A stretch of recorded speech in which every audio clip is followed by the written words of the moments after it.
എൻ്റെ പേര് നാരായണൻ എന്നാണ്. ഞാൻ മലപ്പുറം ഡിസ്ട്രിക്റ്റിലെ വാഴക്കാട് നിന്ന് വരുന്നു. എൻ്റെ ജോലി ആശാരിപ്പണിയാണ്. എനിക്ക് 5 വർഷമായിട്ട് ഷുഗർ ഉണ്ടായിരുന്നു. അപ്പോൾ ഞാൻ കുറേ മരുന്നുകളൊക്കെ കഴിച്ചു. അങ്ങനെ എനിക്കൊരു മഞ്ഞപ്പിത്തത്തിൻ്റെ ഒരു പ്രോബ്ലം വന്നു.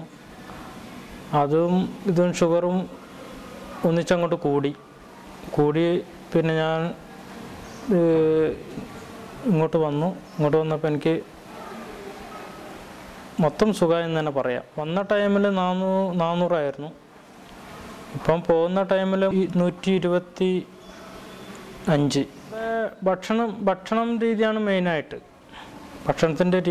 ഭക്ഷണത്തിൽ കുറയ്ക്കാണ്. പിന്നെ രാവിലത്തെ യോഗ ഒരു പ്രധാനപ്പെട്ട ഒരു കാര്യമാണ്. ഞാനിങ്ങനെ ഈ കൂടുതലായിട്ട് പ്രഷർ, ഷുഗർ ഇങ്ങനത്തെ രോഗങ്ങളൊക്കെ കണ്ട് ഉള്ള ആൾക്കാരെ പരിചയപ്പെടുകയാണെങ്കിൽ തീർച്ചയായിട്ടും ഞാനിവിടെ കോഴിക്കോടേക്ക് വരാൻ വേണ്ടി പറയും. അവരെ ഇവിടെ കണ്ട് ചികിത്സിക്കാൻ വേണ്ടി പറയും. കാഴ്ചപ്പാട് ഏറ്റവും നല്ലൊരു ചികിത്സയാണെന്ന് എനിക്ക് തോന്നുന്നത്. ഒരിക്കലും അലോപ്പതിക്ക് ഒരാളും പോകരുത്. കാരണം ആ ഗുളിക കഴിച്ചിട്ടുണ്ടെങ്കിൽ നമ്മുടെ ശരീരം തന്നെ കേടുവരും. നേച്ചർ ലൈഫിന് എല്ലാവിധ ആശംസകളും നേരുന്നു. നന്ദി, നമസ്കാരം.